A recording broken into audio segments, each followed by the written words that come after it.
హల్లెలూయా.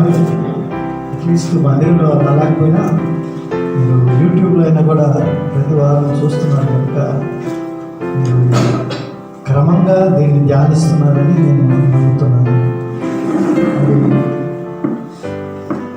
బైబిల్ని మనం ఎన్నిసార్లు చదివినా దానిలో ఉండే అర్థాలు పూర్తిగా మనకు అర్థం కావు. అయినప్పటికీ కూడా ప్రకటన గ్రంథము ఈ ప్రజెంట్ డేస్, ఈ టుడేస్, ఈ రోజులకి ఇది అన్వయించుకోవడానికి పనికొచ్చేదిగా ఉంది కనుక మనం బహు జాగ్రత్తగా దీన్ని ధ్యానించాలి. We have meditated up to 8th chapter, 8వ అధ్యాయం. అయితే మరి 8, 9 అధ్యాయాలు రెండు ఒకసారి కలిసి చదువుకుంటే మనకు బాగుంటుందని I want just review 8th chapter also. ఎందుకంటే 1వ అధ్యాయం మనకు తెలుసు, క్రీస్తు సార్వభౌమాధికారం గురించి, ఆయన మహిమ గురించి. 2, 3 అధ్యాయాలు సంఘాన్ని గురించి. అలాగే 4, 5 అధ్యాయాల్లో పరలోకము, 24 పెద్దలు, ఆయన గొర్రెపిల్ల, అలాగే అక్కడ అనేక మంది సంఘము అక్కడ కూడి ఆరాధన ఉంటుంది మనం చూస్తున్నాం.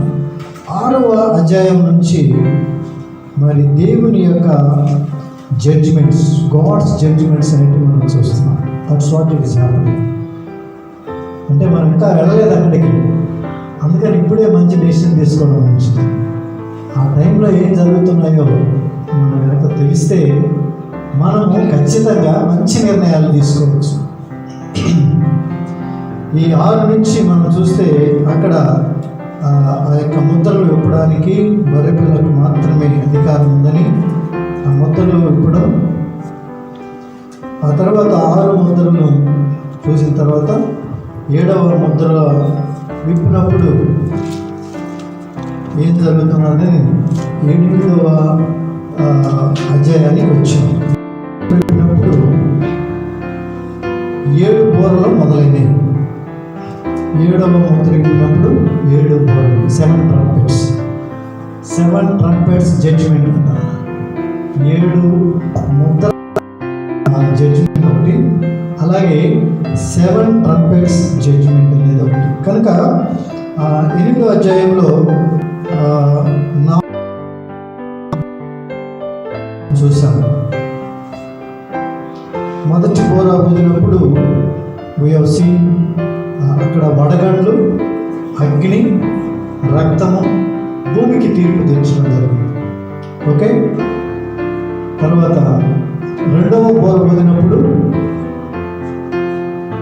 అగ్ని చేత మండుచున్న కొండ పడడం, సముద్రం పైన తీర్పు, నక్షత్రాలకి ఆకాశంలో చీకటి కమ్ముతుంది. 1/3 ఆఫ్ ద పోర్షన్. అంటే ఇవి 4 బోరల్లో దేవుని యొక్క జడ్జిమెంట్ ఎలాగ ఉందంటే, మొదటి బోర అగ్ని తీర్పు తీర్చాడు. ఎందుకంటే చెట్లు ఈ పచ్చదనం మీద 1/3 అగ్నికి ఆహుతైపోయింది. ఎందుకంటే మనుషులు దేవుడిని వదిలిపెట్టి చెట్లను ఆరాధిస్తున్నారు, సృష్టిని ఆరాధిస్తున్నారు. అలాగే 2వ బోర ఊదినప్పుడు కూడా అగ్ని చేత మండుచున్న పడుతున్నారు. సో సముద్రాన్ని కూడా దేవుడు శిక్షిస్తున్నాడు. 3వ బోర ఊదినప్పుడు నదుల మీద దేవుడు దృష్టించాడు. ఎందుకు? నక్షత్రాలు చేస్తాడు కాబట్టి అలాంటి జడ్జిమెంట్స్ అనేవి జరిగాయి. Now will come to 9th chapter, 9వ అధ్యాయం. 5వ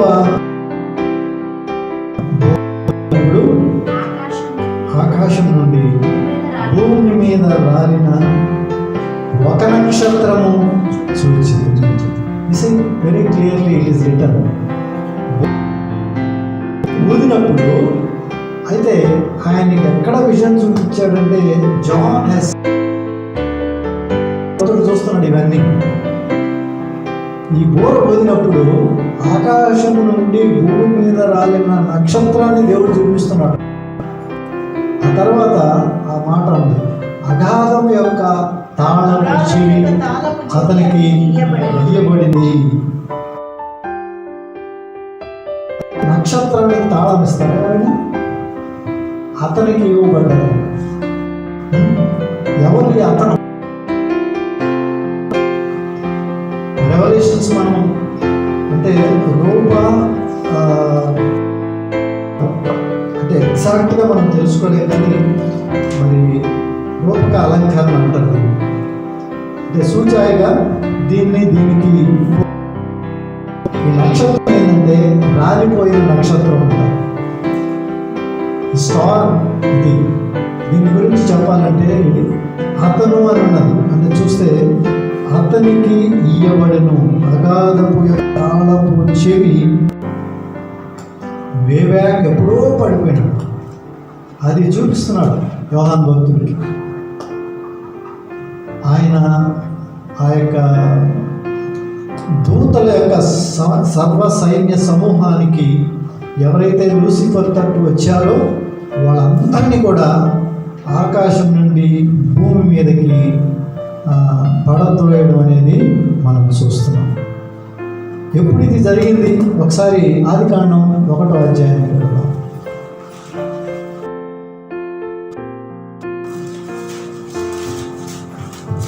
1వ వచనం ఏం చెప్తుందంటే, ఆదియందు దేవుడు భూమి ఆకాశములను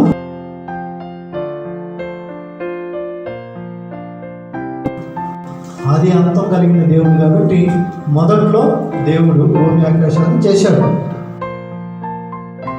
వచ్చినందుకు వచ్చేటప్పటికి ఏమనుంది? భూమి నిరాకారంగాను శూన్యంగా. అసలు నిరాకారంగా ఉంటుందా అనేది? భూమి దేవుడు సృష్టించినప్పుడు నిరాకారంగా సృష్టిస్తాడా? లేదు. దానికి ఇన్ బిట్వీన్ ద లైన్స్ అంటారు దీన్ని. బైబిల్ మనం చదువుతూ ఉంటే there is a lot of history between the lines, in between the lines. దాని మధ్య ఏంటంటే మనకంటే ముందుగా, అంటే మానవ జాతి కంటే ముందుగా there was an angel creation, దేవదూతల సృష్టి జరిగింది. ఆమె హల్లెలూయా. మన ఒక్కొక్కరికి ఒక దేవదూత కాపుదల ఇస్తుంది తెలుసు. God has put angels for us to take charge of us. మనం పాడుతుంటాం కదా, మనం వెళుతున్నప్పుడు వస్తున్నప్పుడు దే కేర్ ఫర్ అస్. అపాయం రానివ్వకుండా దేవదూతలను కాపుదలు, రాయి తగలనివ్వకుండా. 91వ కీర్తన చూస్తే, 34వ కీర్తన చూస్తే ఏ అపాయం రాకుండా, అంటే దేవదూతలు అనేటివి కాపుదల కోసంగా దేవుడు ముందుగానే సృజించాడు. Is so concerned about the human. హల్లెలూయా. కాబట్టి మనకంటే ముందుగా దేవదూతల క్రియేషన్ అనేది జరిగింది. అయితే అక్కడ ఏం జరిగింది? దేవదూత క్రియేషన్లో మొత్తం ఒక్కొక్కరికి ఒక్కొక్క లెవెల్స్, మన ఆర్మీ ఎలాగ ఉంటుందో అదేవిధంగా వాళ్ళకి కూడా ఆర్మీ లెవెల్లో మంచి పదవులు అన్నింటిలో కంటే కూడా ఈ లూసిఫర్ అనేది చాలా అందమైనది కూడా, పేరు కూడా అలాంటి జ్ఞానమైంది అసలు లూసిఫర్ అంటే. అలాంటి మహా ఏంజల్, గ్రేట్ ఏంజల్. అలాంటి యొక్క ఏంజల్ యొక్క మనసులో ఒక చెడు తలంపు వచ్చింది. దాని గురించి చదవాలంటే మనం యెషయా గ్రంథం 14వ అధ్యాయం 12వ వచనం చూడాలి. దీని గురించి యెషయా గ్రంథం ఏమన్నాడు? దాన్ని తేజో నక్షత్రమా,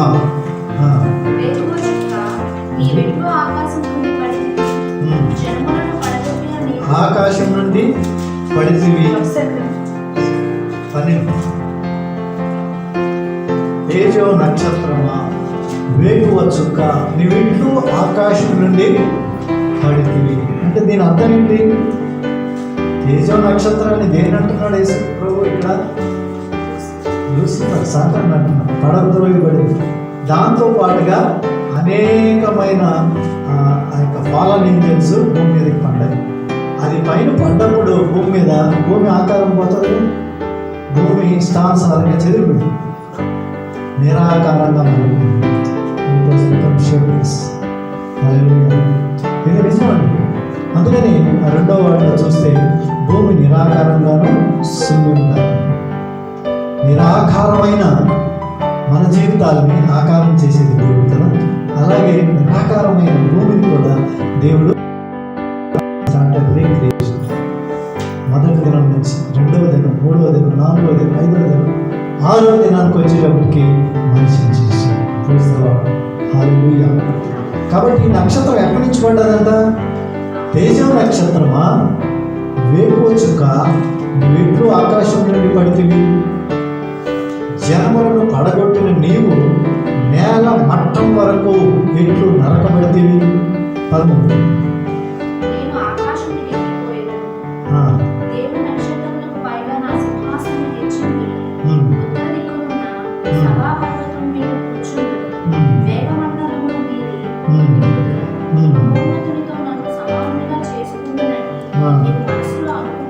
అనుకుంటేవి కదా, ఇది మనం అనుకోవాల్సింది. మనం అనుకుంటాం కదా చాలాసార్లు, నేను చాలాసార్లు చెప్తుంటాను, మనం ఇటు అటు చూసి ఏదో ఒకటి చేసేస్తాం. ఇటు అటు అంటే ఎవరు చూడరు కదా, ఏదైనా చేస్తాం. ఇది ఈ యొక్క నక్షత్రం గ్రేట్ డేంజర్. మంచి జ్ఞానం ఉండాలి. ఇది ఏమంటుందంట, మేఘ మండలం మీదకి నేను ఎక్కిపోవాలి, మహోన్నతుడు అంటే దేవుడితో సమానంగా ఇంకొక సింహాసనం నాకు ఉండాలి అనే థాట్ వచ్చినాడు. అంతే. యేసు ప్రభు దీని గురించి అంటాడు, నువ్వు వ్యభిచారం చేయక్కర్లేదు, వ్యభిచారం అనే ఆలోచన నీ లోపలికి వచ్చి పనిచేస్తుంటే దాన్ని ఓపికం అడట.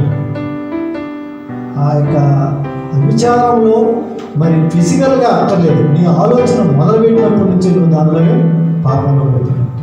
సో ఇది జరిగింది.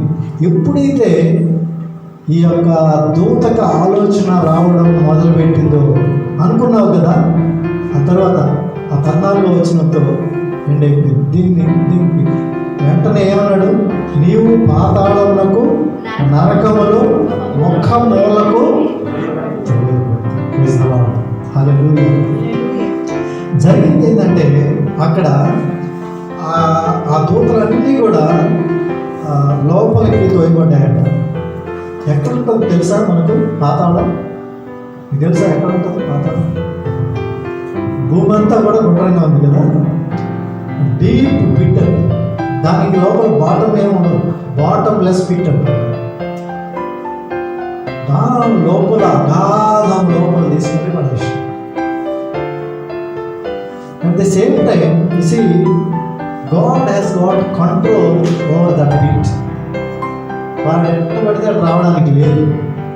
కానీ అక్కడ పడ్డప్పుడు కొన్ని దూతల్ని బయట, కొన్ని దూతల్ని చాలా వరకు అక్కడ బంధించుకుంటాయి, కొన్ని భూమి మీద వదిలిపెట్టుకుంటాయి.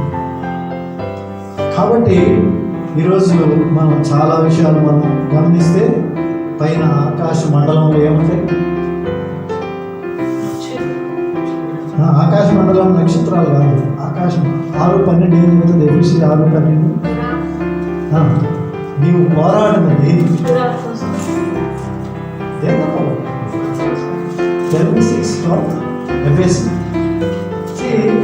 బైబుల్ స్టూడెంట్స్ ఒక్క మాట అడిగితే తనులాడుతున్నారు. I still don't understand important versus.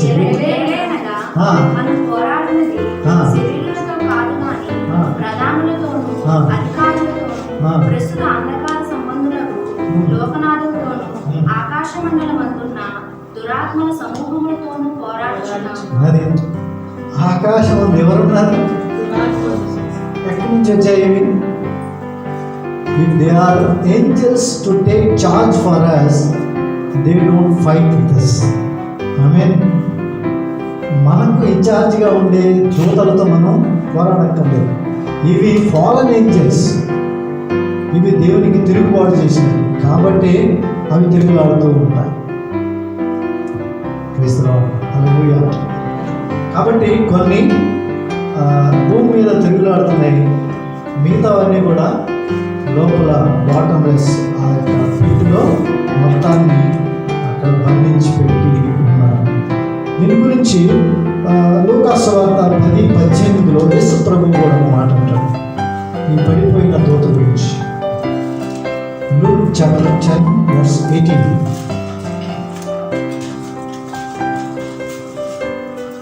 ఆయన సాతాను మెరుపువలె ఆకాశము నుండి పలుకు చూచితిని. ఆయన సాతాను అంటే యేసు ప్రభు అన్నాడు సాతాను మెరుపు వలె ఆకాశం నుండి పడుట చూసింది. ఇది అర్థం.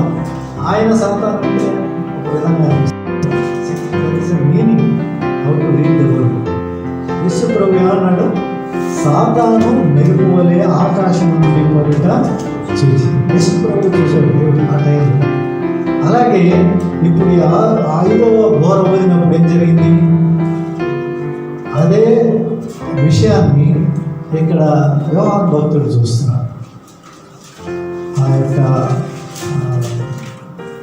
Angel along with the rebellious angels, ఆయనతో పాటుగా చేరిన దూతలు కొంతమంది ఆయన పక్షం కట్టేశారు అప్పటికే, కొంతమంది దూతలు. సో వాళ్ళందరినీ బిలవలు వేశారు. ఓకే, కాబట్టి ఈ యొక్క లోకంలో ఆ పైన భూమి మీద తిరుగుతుండే ఆ యొక్క సైన్యం ఉంది. చాలా వరకు దేవుడు బంధించి పెట్టాడు. అవన్నీ వస్తే మనం తట్టుకోలేదు. ఇది ఎలాగా ఉంటుందంటే చొరబడి సీక్రెట్గా వచ్చేసి కొంతమంది తిరుగుబాటుదారులు వచ్చేసి ఏదో చంపేసి వెళ్ళిపోతూ ఉంటారు కదా, అంటే సీక్రెట్గా వచ్చి చంపేస్తారు. అలా కాకుండా ఆ చొరబాటుదారులకి ఫ్రీడమ్ ఇచ్చేసి ఎలాంటి బాబు మీ ఇష్టం వచ్చినట్టు చంపేసుకుంటండి అలాగే ఫ్రీడమ్ ఇచ్చారనుకోండి, ఎలా ఉంటుంది పరిస్థితి? ఒకసారి ఆలోచించండి. వచ్చి ఎవరినైనా వాళ్ళు కిల్ చేసుకొని వెళ్ళిపోండి అన్నట్టుగా వాళ్ళు వదిలేశారు.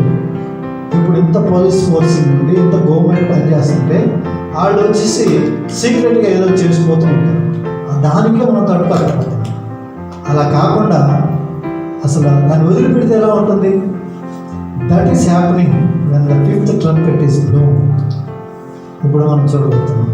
అంటే ఈ ఆకాశ మండలం ఉండే ఈ యొక్క దురాత్మ సమూహాలతో మరి వాటికి పవర్ లేదు, కానీ వాళ్ళ యొక్క పనులు ఎలా ఉంటుందంటే ఎవరిని మింగుదామా, ఎవరిని పడవేస్తామా, ఎవరిని రక్షణలో నుంచి దూరంగా చేద్దామని ప్రయత్నాలు చేస్తూనే ఉంటారు. ఆ బాటమ్లెస్ పిట్ అనేది it is also called as Sheol. Sheol అనే పదంతో పిలుస్తారు. అలాగే హేడ్స్ అనే మాటతో కూడా పిలుస్తారు. హేడ్స్ అంటే ఇప్పుడు మనం రక్షణలో ఉండి చనిపోయినప్పుడు మన ఆత్మ ఎక్కడికి వెళ్ళిపోతుంది? ఇప్పుడు ఆ రక్షణలోకి వచ్చిన వ్యక్తి యేసు ప్రభుతో కూడా దొంగ చనిపోయాడు. ఆయనతో యేసు ప్రభు ఏమన్నాడు? ఈరోజు నీవు పరదేశంలో ఉంటావు, కాబట్టి ఆత్మలు పరదేశంలో ఉంటాయి. అలా కాకుండా దేవుని రక్షణ లేకుండా చనిపోయిన ఈ యొక్క జనుల యొక్క ఆత్మలు ఎక్కడికి వెళ్తాయంటే దే గో టు హెడ్స్, అంటే ఆ యొక్క బిలం నరకంలోకి అక్కడ దాచబడతాయి. ఆ తర్వాత జడ్జిమెంట్ రోజు వాటిని మళ్ళా పిలుస్తారు. అలాంటి యొక్క పిట్ ఎక్కడైతే ఉందో అక్కడ నుంచి అతన్ని ఇప్పుడు విడుదల కోసం దేవుడు ఇది చూపిస్తున్నాడు. ఎందుకంటే భూమికి జడ్జిమెంట్ ఇస్తున్నాడు కదా. భూమి మీద ఎవరున్నారు? ఇప్పుడు సంఘం ఎత్తబడింది. ఆల్రెడీ చెప్పాను, సంఘం ఆల్రెడీ ర్యాప్చర్ అయిపోయింది. సంఘం ఎక్కడ ఉంది? ఇప్పుడు పరలోకంలో ఉంది. ఇప్పుడు 9వ అధ్యాయం ధ్యానిస్తున్నాం. మీరు కూడా అదే వ్యూతో చూడాలి. మనంతా సంఘమే. సంఘం యొక్క ఆధిక్యతలో మనం ఉండాలి. నేను సంఘంలోకి వచ్చాను కాబట్టి నేను సంఘంలో ఎత్తబడతాను అట్లా కాదు. ఎత్తబడే స్థితిలో మనం ఉండాలి. అది మనం ఎప్పుడు గుర్తుపెట్టుకోవాలి. కాబట్టి 9వ అధ్యాయం మనం ధ్యానిస్తుంటే సంఘము ఆల్రెడీ ఎత్తబడింది. ఇక్కడ ఉండే గుంపు ఎవరు? Those people who have rejected the salvation, like who has not accepted Jesus Christ as their Lord and Savior. యేసు ప్రభు చిందించిన రక్తాన్ని వాళ్ళు వద్దనుకొని తిరస్కరించిన జనాలు. కాబట్టి వీళ్ళ మీదకి జడ్జిమెంట్ అనేది వస్తుంది. ఈ జడ్జిమెంట్ కోసంగా మరి యొక్క బోరలు బోధనలు అనేది మనం చూస్తున్నాం. అయితే ఈ యొక్క వదిలిపెట్టిన ఈ యొక్క సాధారణ సంబంధమైన దూతలు నేను చెప్పాను already they are there in the air, అంటే పైన తిరుగులాడుతున్నాడు. అలాగా ఉన్నప్పుడు అవి మనిషిని ఇన్ఫ్లుయెన్స్ చేస్తూనే ఉంటాయి. ఇప్పుడు మనం కూడా అనుకుంటాం పర్ఫెక్ట్ అని, కాదు. చాలామందికి ఏదో విధంగా ఆయన యొక్క ఇన్ఫ్లుయెన్స్ పడుతుంది. వాటి నుంచి అధిగమించాలంటే ప్రభువుని మనం గట్టిగా పట్టుకోవాలి, పరిశుద్ధాత్మని నింపుకోవాలి. అప్పుడు కానీ మనము వాటి నుంచి అధిగమించి ముందుకు రాలేము. వాటి యొక్క ఫోర్స్కి ఎలాగ పనిచేస్తాయంటే 3 రకాలుగా, 3 మాటలు నేను చెప్తాను, కాకపోతే మీరు సింపుల్గా అర్థం చేసుకోండి. ఒకటి అప్రెషన్. అప్రెషన్ అంటే మీకు అర్థం అవ్వాలంటే it's one type of depression.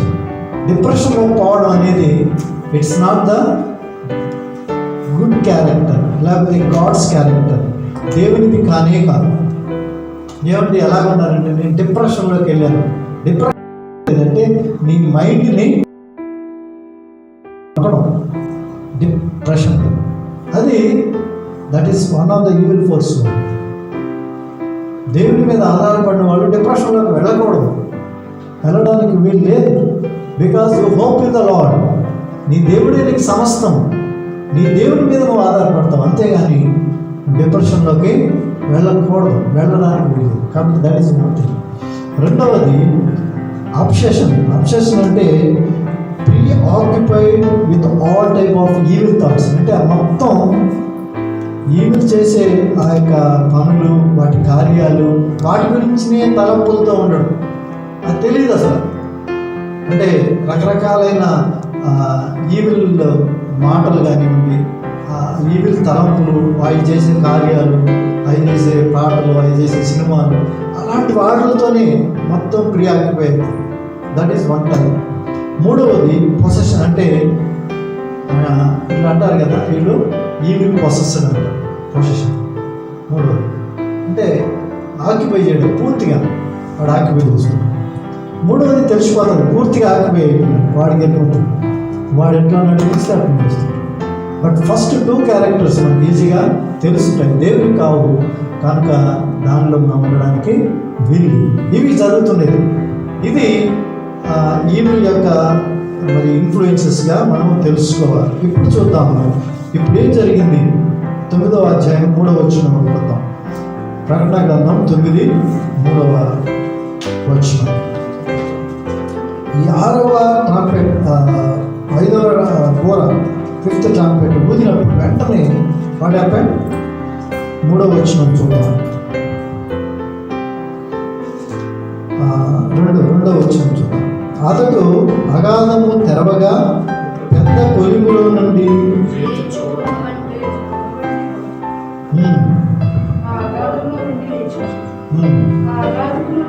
అగాధములోని పొగ చేత సూర్యుని వాయుమండలము చీకటి. ఇక్కడ జరుగుతున్నది ఒకటి చూడండి. అగాధము యొక్క తాళపు చెవి ఎవరి దగ్గర ఉంది? లూసిఫర్ చేతిలో లేదు, లూసిఫర్ చేతికి ఇవ్వబడ్డాలి. That means who has got the key? It is God. God has got the key. God has got authority to test you, to allow you for any type of some testing. లేకపోతే ఒక పరీక్ష నీలో చేయించాలన్నా, నీ మీదకి ఏదైనా ప్రయోగం చేయించాలన్నా, యోగుని పరీక్ష చేయాలంటే దేవుడు ఎవరికి పర్మిషన్ ఇచ్చాడు? సాతానుకే ఇచ్చింది కదా, మనకు తెలుసు ఇవన్నీ. కనుక ఇక్కడ కూడా అతనికి తాళపు చెవి ఇవ్వబడదు, ఎందుకంటే ఇప్పుకొని అక్కడి నుంచి వాడు బయట రావాలి. కాబట్టి అది జరిగింది. ఆ యొక్క అగాధము తెరవగా పెద్ద గొలిమిలో నుండి పొగ వంటి పొగ ఆ అగాధములో నుండి లేచింది. ఆ అగాధములోని పొగ చేత సూర్యుని వాయుమండలమున చీకటి కమ్మేసింది. అంటే ఆడు రావడంతో ఎలాగ వస్తున్నాడు అక్కడి నుంచి? ఒక పెద్ద పొగతో వచ్చేసాడంట. ఆ పొగ ఎలాంటిదంటే సూర్యుని వాయుమండలం వరకు వెళ్ళి మొత్తం చీకటి కమ్మేసింది. అంటే చూసుకోండి ఎంత మంది సాతాను గుంపు అక్కడ ఉండిపోయింది. చూడండి, ఒక్కసారిగా వదిలేసింది. నేను అన్నాను కదా, మామూలుగా అప్పుడప్పుడు వచ్చేసి జనాలు ఇబ్బంది పెట్టేవాళ్ళు అక్కడక్కడ ఉంటేనే మనం తట్టుకోలేకపోతే మొత్తం అందరినీ వదిలేస్తే విచక్షణ రాహిత్యంగా జరుగుతుంది కదా. అయితే వీటి యొక్క ఫోర్స్ ఎలా వచ్చిందో చూద్దాం. 3వ వచనం. ఆ పొగలో నుండి మిడతలు భూమి మీదకి వచ్చాను. మిడతలు. సో అవి ఏ షేప్ తీసుకున్నాయి? ఇప్పుడు సాతానుకు బాడీ ఉందా? They don't have body. వాటికి కూడా హెవెన్లీ బాడీస్ లాంటివి మనుషులకు కనిపించు. అందుకని మిడతలు తీసుకున్నాయి. మిడతలు భూమి మీదకి వచ్చాను. భూమిలో ఉండు తేళ్లకు బలమున్నట్టు వాటికి బలము ఇయ్యబడింది. మరియు నొసల యందు దేవుని ముద్ర లేని మనుషులకే తప్ప భూమిపైనున్న గడ్డికైనను ఏ మొక్కలకైనను మరి ఏ వృక్షములకైనను హాని కలుగజేయకూడదని వాటికి ఆజ్ఞ ఇవ్వబడింది. హల్లెలూయా, హల్లెలూయా. దేవుడు ఎంత కన్సర్న్గా చూడండి. ఏముందో చర్చ్ ఆల్రెడీ ర్యాప్చర్ అయిపోయింది. అక్కడ ఉన్న వాళ్ళలో ఇప్పుడు ఎవరున్నారు? నేను ఆల్రెడీ ఇది 7వ అధ్యాయంలో చెప్పాను కదా. వారు దేనందయ్య, ఒకటి యూదులు, రెండోది అన్ని జనాలు ఎవరైతే యేసు ప్రభువుని అంగీకరించారు. జ్యూస్ కూడా అంగీకరించారు కాబట్టి వాళ్ళలో ఉన్నారు. కాబట్టి ఎక్కడ 7వ అధ్యాయంలో మనం చూస్తాం, ఆ దూత అంటది ఆగు ఆగు అన్నది. ఆగు అన్నప్పుడు ఏం చేసినారంటే ఆయన వెళ్ళి ఆయన యొక్క దాసుల మీద ముద్ర, దేవుని ముద్ర వేసే వరకు ఏమీ చేయొద్దు. కాబట్టి ఇక్కడ అదే రిపీట్ చేస్తున్నారు. ఏమంటున్నారంటే నొసళ్ళ యందు దేవుని ముద్రలని లేని మనుష్యులకే తప్ప, అంటే ఎవరికి హాని చేయాలా? దేవుని ముద్ర లేని మనుషులు వాళ్ళకి మాత్రమే, అంటే ముద్ర ఉండే వాళ్ళకి నువ్వేమీ చేయదు. సో గుడ్ అంటే చూడండి, భూమిలో ఉండు తేళ్లకు ఉన్నట్టుగా బలం ఉంది. అలాగే నొసళ్లలో దేవుని ముద్ర లేని మనుషులకే తప్ప భూమిపై ఉన్న గడ్డికి కానీ మొక్కలకు కానీ ఏ వృక్షానికి హాని చేయకూడదు. తర్వాత 5 వాటికి ఆజ్ఞ ఇవ్వబడదు మరియు వారిని చంపుటకు అధికారము ఇవ్వబడలేదు. కానీ 5 నెలల వరకు వాదించుటకు వాటికి అధికారం ఇవ్వబడదు. ఎంతకాలం ఇది? 5 నెలలు. 5 నెలలు. బస్ వాటి పీరియడ్ ఎలా ఉండొచ్చు. ఆ తర్వాత ఆటోమేటిక్గా చనిపోతుంది. కాబట్టి ఆ టైం వరకు మనం పోరాడి గెలిచామనుకుంటారు. ఆ టైంలో ఉన్న మనుషులు కాదు. ఆ 5 నెలలు ఎలాంటిది చూడండి, ఎంత భయంకరంగా ఉంటుందో చూడండి. వాటి వలన కలుగు బాధ తేలు మనుషుని పుట్టినప్పుడు బాధ వలె ఉండును. ఆ దినములలో మనుషులు మరణమును వెతుకుదురు, కానీ ఆ బాధ పడలేక మరణాన్ని వెతుకుతారంట. అది వారికి దొరకనే దొరకదు. ఆ టైంలో చావు అనేది ఎవరికి ఇట్ ఇస్ నాట్ అలౌడ్. అంటే ఆ పీరియడ్ ఆ యొక్క బాధను అనుభవించాల్సింది, అంతేగాని even death will not come. చావవలెనని ఆశపడుదురు, కానీ మరణము వారి యొద్ద నుండి పారిపోవును. ఆ మిడతల రూపములు యుద్ధములకు సిద్ధపరచబడిన గుర్రములను పోలి ఉన్నవి. బంగారము వలె మెరుగు కిరీటముల వంటివి వాటి తలల మీద ఉండెను. వాటి ముఖములు మనుషుల ముఖముల వంటివి, స్త్రీల తల వెంట్రుకల వంటి వెంట్రుకలు వాటి ఉండెను. వాటి పండ్లు సింహపు కోరల వలె ఉండెను. ఇవన్నీ చూస్తూ ఉంటే తర్వాత వచ్చింది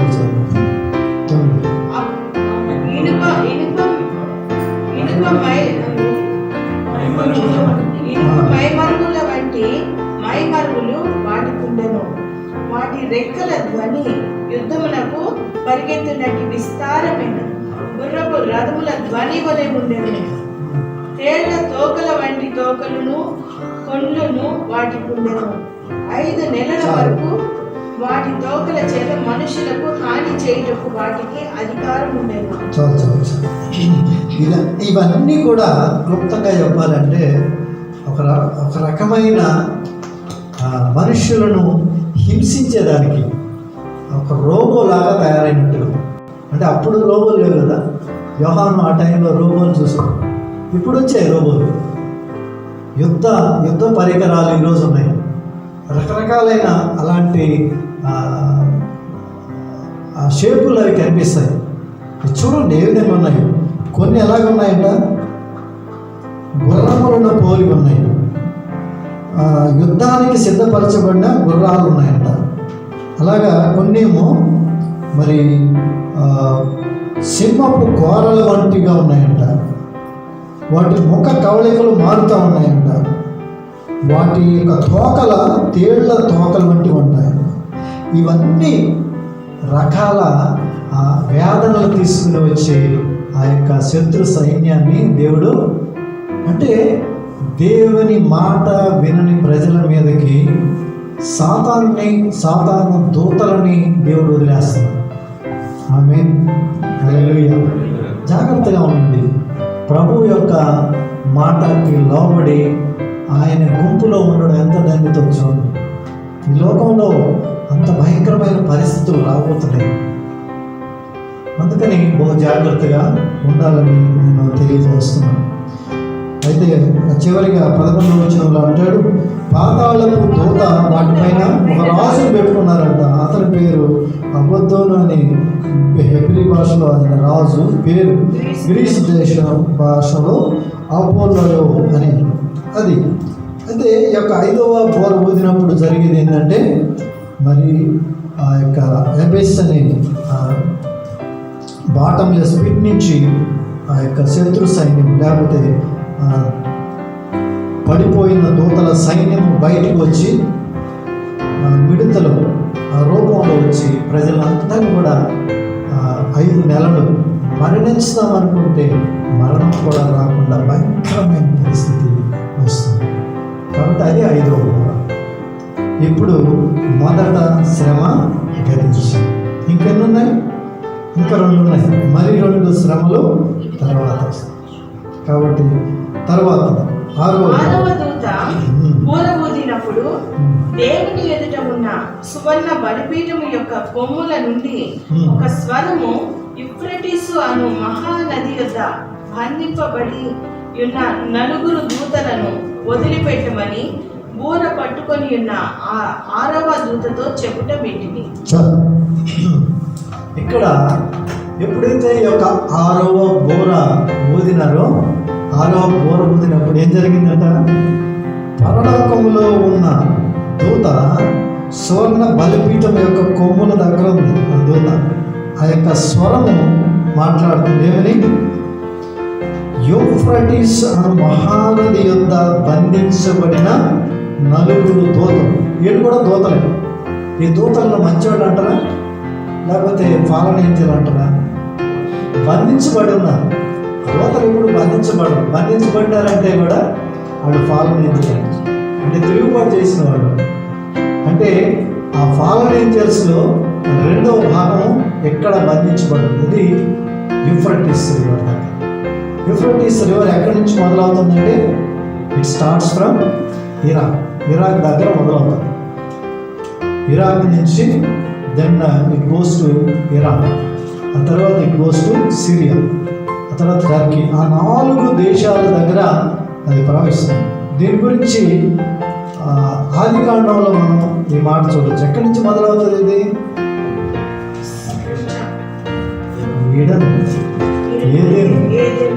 ఏదేను తోటలో నుంచి మొదలవుతుంది. 2వ అధ్యాయం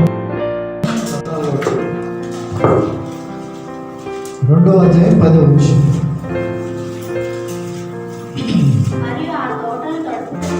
ఆ తోటను తడుపుటకు ఏదేనులో నుంచి ఒక నది బయలుదేరిందని. అక్కడి నుంచి 4 శాఖలైంది. మొదటి పేరు పీషోను, రెండవది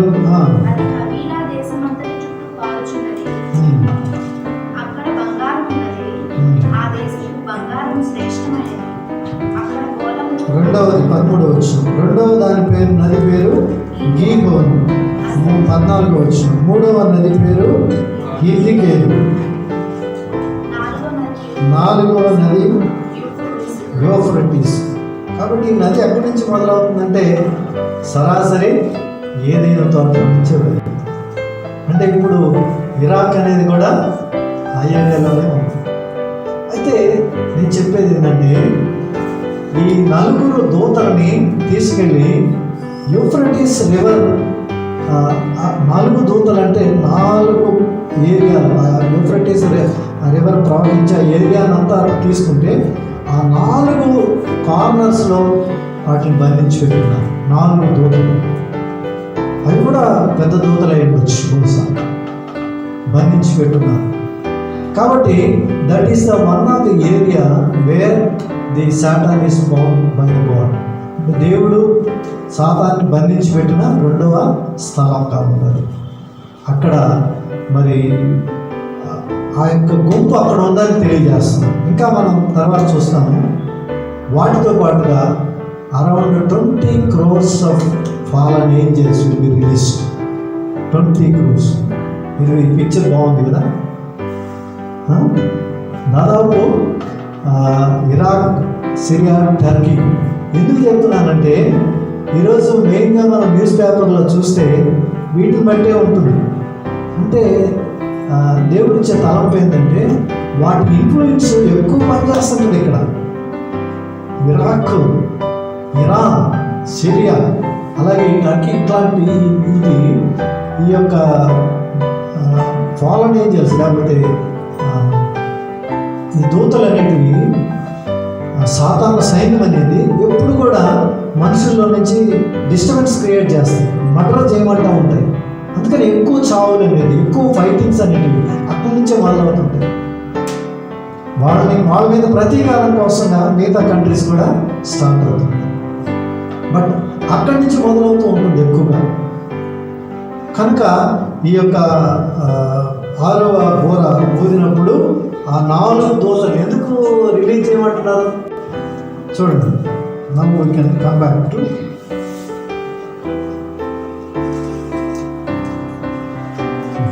13వ వచనం.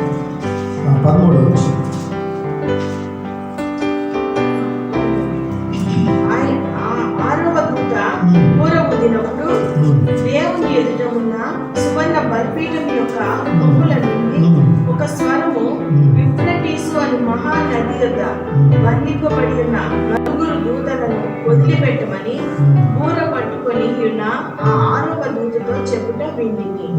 మనుషులలో 3వ భాగము సంహరింపవలెనని అదే సంవత్సరమున, అదే నెలలో, అదే దినమున, అదే గంటకు సిద్ధపరచబడి ఉండిన ఆ 4 దూతలు వదిలిపెట్టబడివి. గుర్రపు రౌతుల సైన్యం లెక్క 20 కోట్లు. వారి లెక్క ఇంత అని నేను వింటిని. వీళ్ళెవరండి? గుర్రపు రౌతుల సైన్యము. అంటే ఈ 4 దూతల కంట్రోల్లోనే అంటే 20 crores of the fallen angels కూడా వదిలిపెట్టారు. ఈ 4 దూతల యొక్క వీళ్ళందరినీ వదిలిపెట్టేస్తున్నారు. ఒక పక్కేమో బాటం పిట్లో నుంచి 5వ బూర వదిలినప్పుడు, 6వ బూర వదిలినప్పుడు 4 దూతలు, వాళ్ళ కింద ఉండే 20 కోట్లు అనేది ఒక నంబర్, బిగ్ నంబర్ అది. ఆ నంబర్ని దేవుడు వదిలిపెట్టాడు. ఎందుకు ఇదంతా చేస్తున్నాడంటే ఫైనల్లీ ద జడ్జిమెంట్ మొదలవుతుంది. ఆల్రెడీ మొదలైంది. ఆల్మోస్ట్ మనం మిడ్వేలో ఉన్నాం, ఇంకా ఇంటికి రాలేదు. మిడ్వేలో ఆఫ్ ద మార్క్ జస్ట్ దాటుతున్నాం. చూడండి ఏం జరిగింది తర్వాత. గుర్రపు రౌతుల సైన్యముల లెక్క 20 కోట్లు. 20 వారి లెక్క ఇంత అని నేను వింటిని. మరియు నాకు కలిగిన దర్శనమందు ఇలాగూ చూచింది, ఆ గుర్రములకు వాటి మీద కూర్చుని ఉన్న వారిని నిప్పు వలె ఎరుపు వర్ణము, నీల వర్ణము, గంధక వర్ణముల మైమరుపు ఉండేది. అంటే అవి ఎలా ఉన్నాయంట? వర్ణము, గంధక వర్ణము, మైమరువులు ఉన్నాయి వాటికి చుట్టూ పెట్టుకుని. ఇవి మామూలుగా ఉండడం లేదు. సో అంత పవర్ఫుల్ వెపన్స్తో బయలుదేరి వస్తున్నారు. ఇవంతా కూడా ఫైనల్గా చూస్తే దేనికోసం అంటే ఆ యొక్క అదే సంవత్సరంలో, అదే నెలలో, అదే గడిలో, ఒకే ఒక్క గడిలో ఇదంతా జరిగిపోతుంది. చూడండి 18వ వచనం.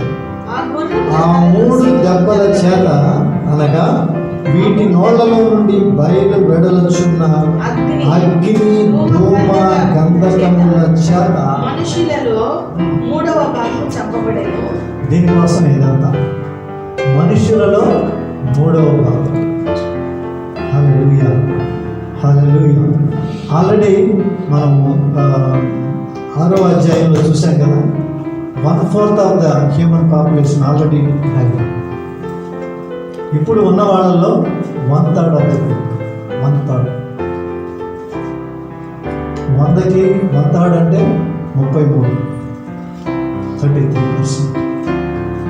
కాబట్టి దేవుని యొక్క జడ్జ్మెంట్స్, ఆయన న్యాయం జరిపే దేవుడు అండి. ఎంతగా దేవుడు చూస్తాడో ఒక స్టేజ్కి వచ్చిన తర్వాత మనమందరం కూడా మరి అప్పుడు అయ్యా నా మీద కరుణించండి కుదరదు. That may not the right time.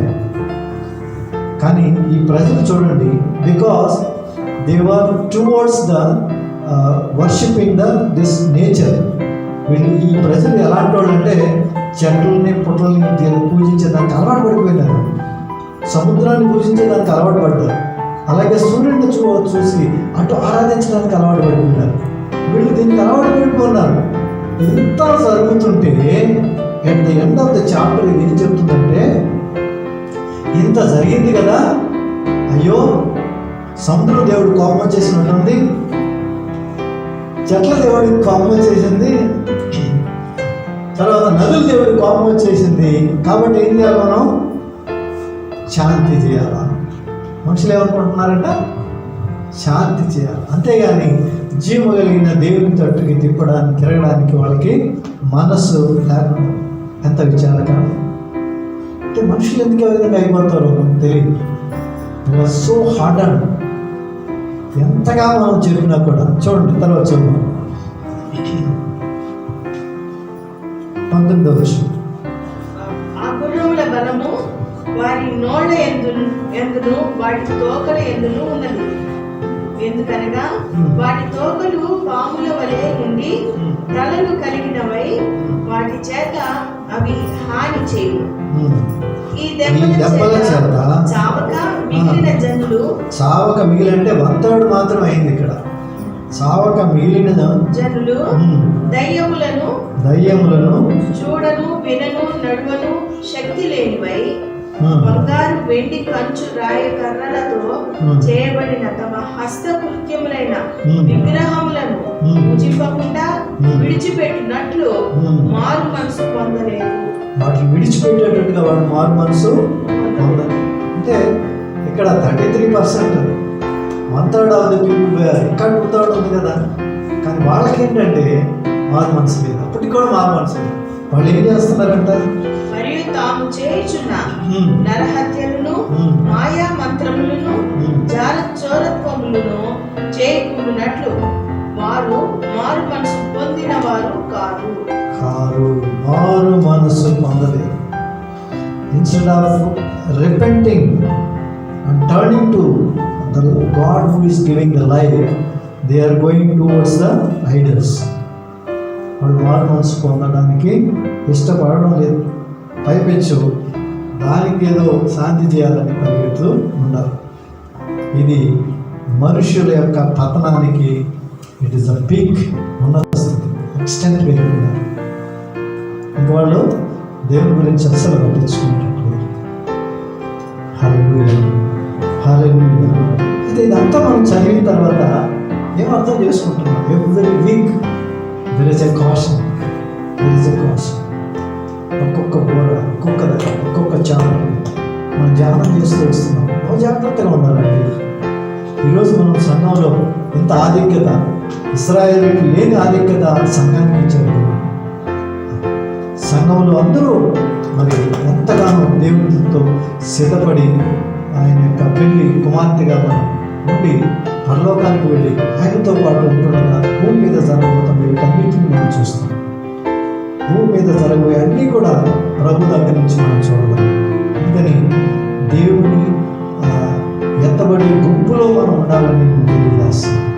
వీటన్నిటి యొక్క సారాంశం ఒకటే, అది భయంకరమైన మహాశ్రమల కాలం కనుక మరి 5వ బోర 6వ బోర వీటన్నిటిలో మెయిన్ హెడ్డింగ్ ఏంటంటే ఒకటే, దయ్యాల గొప్పది దేవుడు.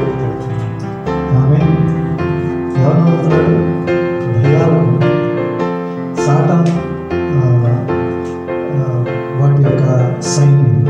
సాతాను దాని యొక్క స్వైర విహారం. పాతాళంలో ఉన్న సాతాను గుంపు స్వైర విహారం చేసుకుంటూ బయటకు వస్తుంది. ఇప్పుడు వరకు బంధించబడి అక్కడక్కడ తిరిగే వీటికే మనం తట్టుకోలేకపోతున్నాం. అది గుంపు వచ్చి పైన పడ్డప్పుడు ఎవరు కూడా తట్టుకోలేదు. కనుక ప్రభు రాకడలో సిద్ధంగా ఉండి ప్రభుని మరి ఆరాధించే వాళ్ళగా ఉండాలని తెలియజేస్తున్నాం, ప్రార్థన చేసుకుంటాం. హల్లెలూయా, హల్లెలూయా, హల్లెలూయా. స్తోత్రం, స్తోత్రం, స్తోత్రం. సర్వచిత్తంబు నీదేనయ్యా, స్వరూపమే కుమారివే. సర్వచిత్తంబు నీదేనయ్యా, స్వరూపమే కుమారివే. సారే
ప్రతి నిమిషము ప్రతి క్షణము నేను స్తుతించే బిడ్డలుగా, నీ చిత్తము జరిగించే బిడ్డలుగా మనం ఆశీర్వదించడానికి ఆలోచిస్తున్నాం. Lord, I surrender every person who is listening to this word. ప్రభా బిడ్డలందరినీ మీ చేతులకు నేను అప్పచెబుతున్నాను తండ్రి. Bless them, Lord Jesus. ప్రభా యొక్క ప్రకటన గ్రంథం మేము ధ్యానిస్తూ ఉండగా తండ్రి, నాయన ఎంత భయంకరమైన మహాశ్రమ కాలంలో జరుగుతున్నారు మీరు చూస్తుండగా తండ్రి, నాయన మేము ఎంతబడే గుంపులో ఉండడానికి కృప దయచేయండి. అట్టి సిద్ధపాటు మాకు దయచేయండి నాయన. అనేకులు ప్రభా ఇంకా లోక సంబంధమైన ఆశీర్వాదాల కోసమే నీ దగ్గరికి వస్తున్నారేమో అయ్యా. వాటికంటే కూడా మేము పరలోకంలో ఉండాలి, పరలోక దేవునితో మా సహవాసం ఉండాలని ఆశతో ఉండడానికి మీ సహాయం దయచేయండి. మీకు మరింతగా దగ్గరికి రావడానికి సహాయం చేయండి. లోకంలో మీకు శ్రమ అయినప్పటికీ ధైర్యం తెచ్చుకుని మీరు లోకమును జయించడానికి సెలవించిన దేవుడు మీరు మాతో ఉండగా నాయన మేము బలంగా ముందుకు సాగిపోయే విధంగా మీ సహాయం దయచేయండి. వాక్యమైన బిడ్డలందరినీ దీవించి బలపరచమైన మీకే మహిమ ఘనత ప్రభావం చెల్లిస్తూ యేసు నామములో ప్రార్థిస్తున్నాము తండ్రి.